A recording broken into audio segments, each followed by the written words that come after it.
오늘은 복음에 대해서 말씀을 드리겠습니다. 베드로전서 1장 10절부터 12절까지 말씀을 가지고 복음에 대해서 말씀을 드리겠습니다. 이 부분을 보면 첫째 구원에 대해서 얘기를 한다고 하다가 11절에는 그 선지자들을 통해서 미리 증언한 것이 뭐냐면 그 고난과 후회 받으실 영광이라고 얘기를 했고 12절에서는 그것이 바로 복음이라고 얘기를 합니다. 다시 말하면 복음이라고 하는 것은 구원에 없어서는 안 되는 것이기 때문에 바로 구원이라고 동일시할 수도 있는 것인데 또 그것은 그 복음이라고 하는 것은 무엇이냐면 바로 고난과 후회 받으실 영광이라고 하는 것을 문맥을 통해서 파악할 수 있습니다. 다시 말하면 고난과 후회 받으실 영광이 바로 복음이다 하는 것입니다. 고난, 우리는 이 삶을 살면서 고난을 받을 수밖에 없습니다. 고난이 가득한 삶이 우리 인간의 삶이라고 말하기도 합니다. 그런데 그 고난을 어떻게 받느냐가 매우 중요합니다. 왜냐하면 그 고난이 가득한 삶을 살 때에 어떠한 마음으로 어떠한 태도로 사느냐가 우리의 그 삶의 모습을 많이 좌우하기 때문입니다. 만약에 우리가 그 고난이 가득한 그런 삶을 살 때 늘 침울하고 늘 고민하고 늘 걱정하고 늘 힘들어하고 짜증내고 화내고 그렇게 산다면 우리의 인생이 그렇게 짜증나고 힘들고 괴롭고 기쁨이 없는, 감사함이 없는 그런 삶이 되는 거죠. 근데 똑같이 고난에 가득한 그런 삶을 살지만 어떤 사람들은 늘 기쁨과 감사함과 그 다음에 늘 기분이 좋고 늘 하나님을 찬양하고 늘 뭔가 긍정적이고 낙천적인 그런 마음과 기분으로 사는 사람들이 있습니다. 프리처들도 이 설교를 하는 사람들도 비슷한 것 같아요. 고난에 대해서 설교를 하고 우리 인생에 대해서 설교를 할 때 어떤 사람들은 늘 어렵고 침울하고 뭔가 막 비장하고 막 심각하고 그렇게만 설교를 하는 사람이 있어요. 근데 또 어떤 사람들은 저기 텍사스에서 하고 있는 조엘 오스틴 같은 사람은 똑같은 인생에 대해서 얘기를 하면서도 늘 뭔가 긍정적이고 낙천적이고 막 기분이 좋고 업되고 그렇게 설교를 하는 사람들이 있습니다. 그럼 과연 우리는 이 성경은 어떻게 얘기를 하는지를 한번 살펴볼 필요가 있습니다. 만약에 우리의 삶이 고난이 가득한 것이 사실이라면 그럼 우리는 늘 이렇게 우울하고 침울하고 힘들고 짜증나고 화나고 기쁨이 없고 감사가 없는 그런 삶을 살아야 되느냐. 저기 조엘 오스틴 같은 그런 사람은 뭔가 거짓말을 하는 것이냐. 우리 삶의 본질을 바라보지 않고 뭔가 그냥 세상적인 말만 하는 것이냐. 그렇기 때문에 저렇게 낙천적이고 긍정적이고 심지어 긍정의 삶이라는 긍정의 힘이라는 그런 책을 쓸 정도로 항상 그렇게 긍정적이고 낙천적일 수 있는 것이냐. 그렇다면 그 사람들이 잘못된 것이냐. 우리는 한번 생각해 볼 필요가 있을 것 같습니다. 이렇게 생각을 해보시면 어떨까요? 달리기를 합니다. 100m 달리기. 힘들죠. 예를 들어서 지금 한 5명이 서서 아주 달리기 잘하는 사람 5명이 서서 100m 아주 짧은 거리죠. 짧은 거리인데 거기를 달려요. 달려서 1등을 하는 사람에게는 대학교 4년 다 그 체육 특기 장학생으로 장학금을 받을 수 있는 특권이 주어집니다. 그 달리기를 통해서 결승이에요. 5명 그 스테이트에서 각 고등학교에서 이렇게 뽑고 그다음에 리저널 그 컴피티션을 하고 그 다음에 이제 스테이트에서 하는 거예요. 그 스테이트에서 1등을 하면 그 스테이트 유니버시티에 예를 들면 UGA 같은데 4년 동안 무슨 전공을 하든지 특기 장학 체육 특기생으로서 체육 장학금으로서 4년 동안 풀 스칼러십을 준다. 자, 지금 출발선에 섰습니다. 5명이 정말 각 리저널 컴피티션에서 우승한 그런 정말 대단한 선수들이 100m를 10초 안에 전후로 뛸 수 있는 그런 대단한 능력 있는 선수들이 자, 그 경기를 합니다. 경기를 할 때 어떻게 했어요? 자, 총이 빵 울렸습니다. 뛰어요. 어떻게 뛰어야 돼요? 최선을 다해서 뛰어야죠. 정말 그냥 모든 힘을 다해서 뛰어야죠. 힘들어요, 안 힘들어요? 힘들어요, 안 힘들어요? 힘들어요.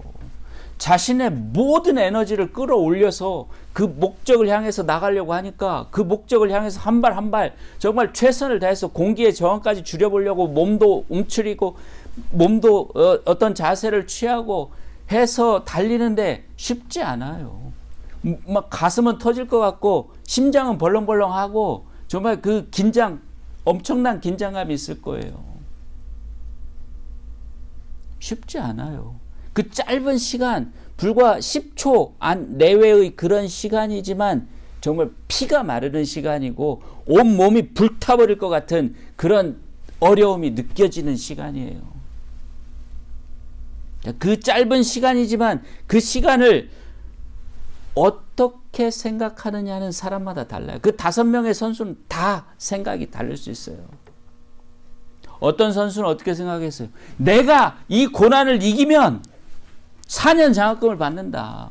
내가 이걸 이겨내면 풀 스칼러십을 받는다. 와, 내가 정말 이런 기회가 주어지다니. 나한테 이런 기회가 주어지다니. 정말 믿을 수가 없다.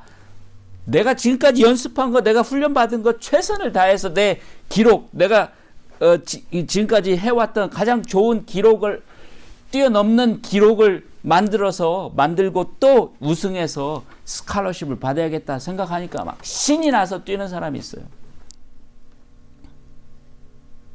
근데 어떤 사람은 이런 사람들도 있을 수 있어요.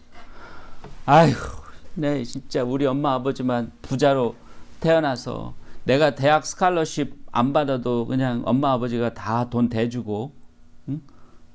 아빠가 다 대주고 해서 이런 힘든 달리기 같은 거 안 해도 대학 4년 그냥 마음 편하게 다닐 수 있었으면, 아휴, 나는 그런 가정에서 태어나지 못해가지고 누구누구 내 친구 누구누구는 아빠가 의사고 아빠가 비즈니스맨이고 해가지고 그 돈 다 대주니까 이렇게 안 해도, 이렇게 치열하게 하지 않아도 대학 4년 다 장학금, 그 등록금, 학비, 심지어 많은 용돈, 자동차, 모든 필요한 거 다 대주면서 편하게 학교 다니는데 왜 나는 이렇게 살아야 할까?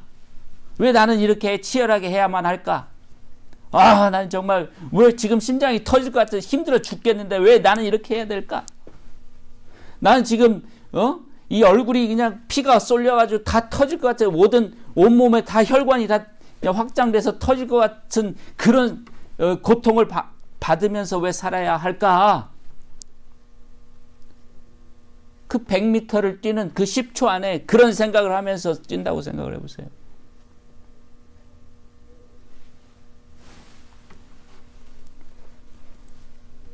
얼마나 불행한 거예요. 얼마나 불쌍한 사람이에요. 그 10초를 지옥에서 사는 거예요. 그 10초가 그 사람한테는 지옥이에요.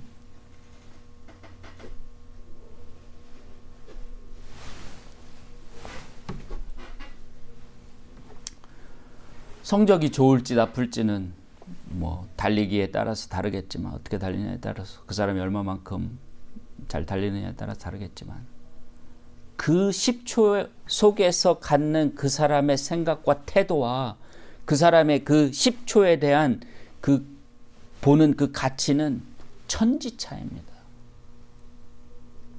천지 차이예요. 하나는 정말 그 10초가 너무나 영광스럽고 그 10초가 너무나 기다려졌고 그 10초를 갖게 된 것이 너무너무 감사하고 기쁜 사람이고, 다른 어떤 사람은 그 10초가 너무 괴롭고 힘들고 지옥과 같은 거예요.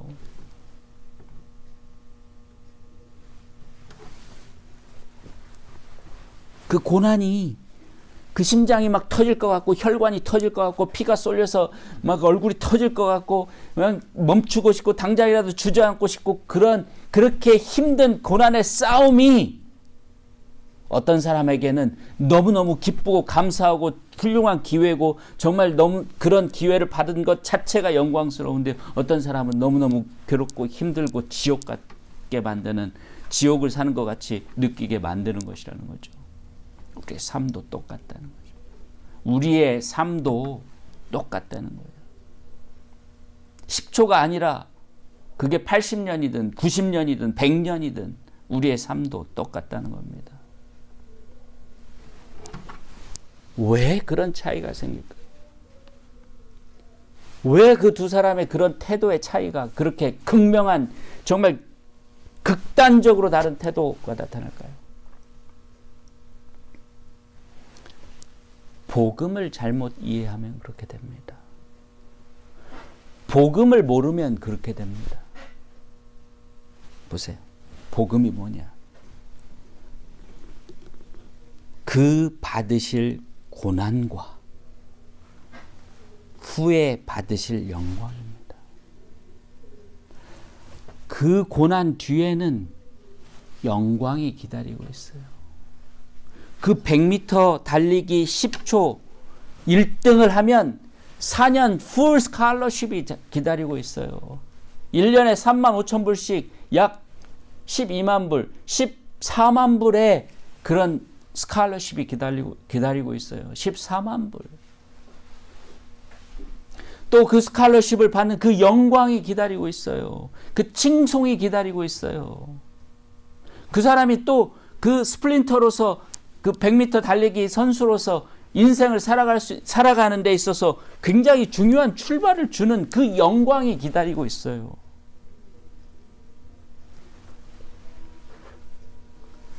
그 힘들게 그 지옥을 사는 사람과 같이 사는 그 사람, 그 10초를 달리는 그 선수는 뭘 보지 못하는 거예요?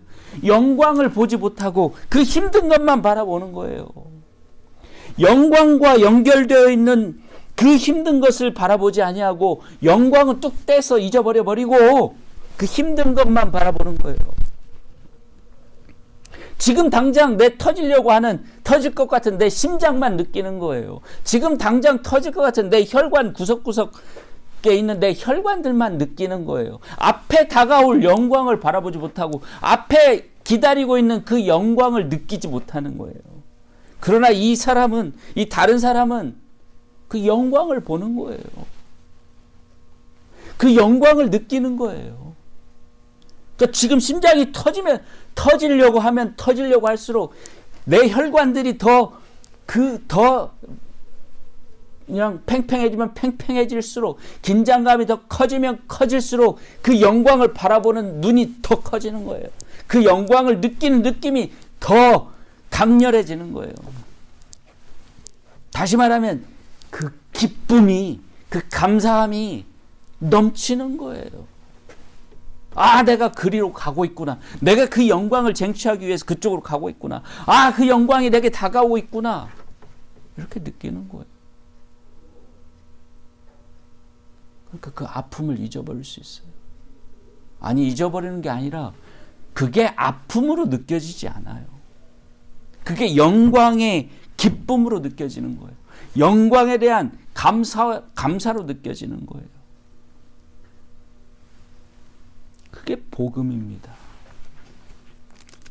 왜 복음이 구원이에요? 우리 인생은 고난으로 가득해요. 부처가, 석가모니가 얘기했죠. 인생은 고난의 연속이라. 피할 수 없습니다. 아니, 아무리 잘 살아도 생로병사로 오는 고난을 피할 수가 없어요. 아무리 잘 살아도, 아무리 자기 자신은 잘 산다 하더라도 자식들로 인한 고뇌는 피할 수가 없어요. 어차피 어떻게 살든 인생의 석가모니가 얘기했듯이 그 가득한 고난은 피할 수 없습니다. 그걸 어떻게 바라보냐가 중요한 거예요. 복음, 구원은 뭐냐면 그 사람들이 고난이라고, 석가모니가 고난이라고 말하는 그것이 기쁨이 되어야 됩니다. 그 구원이라고 하는 것은 뭐냐? 복음이라고 하는 것은 뭐냐면 그 고난을, 그 어려움들을, 그 고통들을, 그 핍박들을 기쁨으로 여기게 만들어 주는 겁니다. 그것을 기쁨으로 여기게 될 때 우리는 구원을 받은 것입니다. 더 이상 그건 고난이 아니에요. 더 이상 그것은 핍박이 아니에요. 더 이상 그건 우리에게 주는 어려움이 아닙니다. 그건 우리에게 기쁨을 느끼게 하는 것들이고, 그게 우리가 살아가는 기쁨의 느낌이에요. 그 자체가. 왜? 우리는 그 고난 뒤에 오는 영광을 보기 때문입니다. 우리는 그 고난이 없이는 우리가 가질 수 없는 그 영광을 보기 때문입니다. 우리는 이 고난을 받으면서도, 이 고난에 가득 찬 삶을 살면서도 이 고난에 매몰되지 아니하고, 이 고난에 빠지지 아니하고, 그 고난이 가져오는 그 영광을 이미 바라보고 이미 느끼고 있기 때문입니다. 그게 구원이에요. 우리의 눈이 바뀐 게 구원입니다. 고난을 고난으로 보지 아니하고,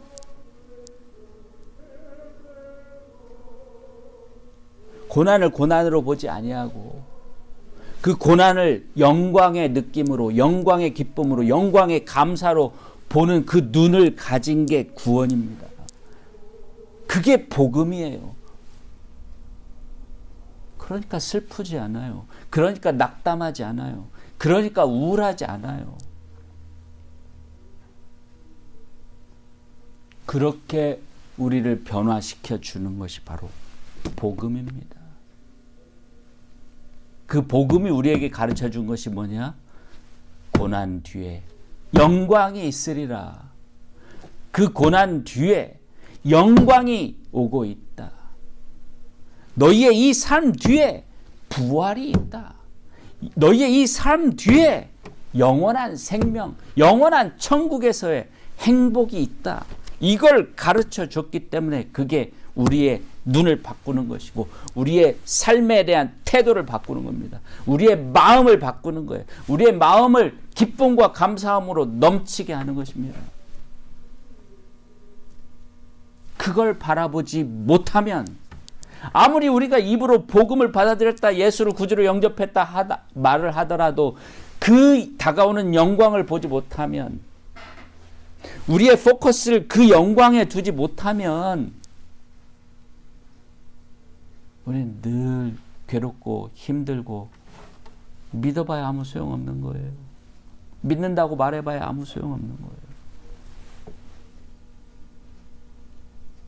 그리고 아까 얘기했듯이 아직 구원받지 못한 것인지도 몰라요. 우리가 진짜 믿으면, 믿음이라고 하는 것은 보이지 않는 것의 증거요, 바라는 것들의 실상이라고 그랬는데, 아니 그것을 믿으면 진짜 그것이 이루어진 것처럼 보고 느껴야 하는데, 그걸 진짜 이루어진 것처럼 보고 느끼지 못한다면 무슨 뜻이에요? 믿음이 없는 거죠. 우리가 믿음으로 말미암아 구원을 얻는 것인데, 그 믿음이 없으면 어떻게 구원받았다고 할 수 있겠어요? 말로는 믿는다고 말하지만 그 믿음이 내 마음속에, 내 인생 속에 살아서 움직이지 아니하는데 어떻게 구원을 받을 수 있겠어요? 그러니까 기쁨이 없고 감사가 없죠. 왜? 구원이 없으니까.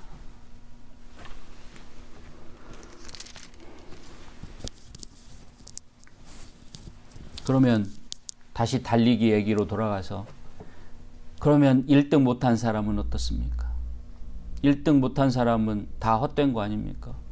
한 사람밖에 1등 못하는데, 그럼 그 사람은 그래도 기쁘고 감사하게 그 달리기를 했다고 치지만 4명은 뭡니까? 그게 중요한 게 아닙니다. 그 4명, 그런 기쁘고 감사한 마음으로 그 10초를 달렸다면 그 사람은 구원 받은 겁니다. 우리는 영적인 것을 얘기하는 거예요. 달리기는 비유입니다. 달리기는 그 한 사람에게 1등 한 사람에게만 상을 준다는 것이지만 우리 영적으로 하나님께서는 모든 사람에게 그 복음을 받아들이고 그 믿음으로 그 영광을 바라보고 기쁨과 감사함으로 이 세상에서 일어나는 모든 핍박과 어려움과 환난을 다 이기고 하나님의 의와 예수 그리스도의 이름을 위해서 살아간 사람들을 그 사람 모든 사람 그 사람이 수천만이든 수억 명이든 수십억 명이든 그들에게 다 내어줄 천국의 맨션이 있습니다. 하나님은 전지하시고 전능하신 분이기 때문이죠. 이 세상에서는 한 사람에게만 풀 스칼러십을 줄 수 있을지 모르지만 이 세상의 것으로 볼 때는 하나님께서는 모든 사람에게 그런 4년 풀 스칼러십이 아니라 영원한 풀 스칼러십을 주실 수 있는 능력이 있는 분이라는 겁니다. 주신다는 것입니다. 그렇기 때문에 누구나 다 그런 영광을 바라보고 기쁨과 감사함으로 살아갈 수 있다 하는 것입니다. 그런 고난에도 불구하고 그 장차 올 영광을 바라보고 구원, 부활, 영원한 생명, 영원한 천국을 바라보고 이 세상을 예수 그리스도의 뜻을 따라서 예수 그리스도의 본을 따라서 고난을 이겨내고 압박을 이겨내고 핍박을 이겨내고 크리스찬으로서 예수 그리스도의 향기를 풀풀 풍기면서 살아가는 기쁨과 감사함으로 열정적으로 살아가는 그런 사람들은 이미 구원을 받은 것입니다. 그것이 구원받은 삶이고 그것이 우리 인생의 변화고 우리의 변화입니다. 그 모든 것을 가능하게 해주는 것이 바로 복음이에요. 그 복음이 우리에게 가르쳐 주신 게 뭐냐면 너희에게 오는 이 고난은 너희가 받는 이 고난은 영광을 위한 것이다. 장차 올 영광을 위한 것이다. 그래서 우리가 그 영광을 바라보고 영광을 바라보는 그 눈으로 삶으로써 마음으로 삶으로써 이 고난을 고난으로 여기지 아니하고 오히려 기쁨과 감사함으로 여기는 것이 바로 구원이다. 바라보십시오. 그게 믿음입니다. 믿음은 그래서 바라는 것들의 실상이요 보이지 않는 것의 증거라고 하는 것입니다. 우리가 뭘 믿으면 그것은 이미 이루어진 것이다 하는 것입니다. 우리가 믿음으로 기도하면 그 기도는 이미 이루어져서 우리 곁에 있다 하는 것입니다. 오늘 이 말씀을 통해서 복음을 받아들인 자의 삶이 어떠해야 하는가, 복음을 받아들인 자의 그 마음이 어떠해야 되는가 하는 것을 말씀드렸습니다. 여러분, 진정한 구원은 이 땅에 사는 동안 이미 이루어집니다. 이루어졌습니다. 그것은 이 세상에서 일어나는 아무리 그것이 어렵고 힘들고 괴로운 것이라 하더라도 다가올 영광을 바라보고 기쁨과 감사함으로 사는 것입니다. 항상 예수 그리스도의 그 성령의 능력으로 여러분 마음에 기쁨과 감사함이 늘 충만하기를 축원합니다.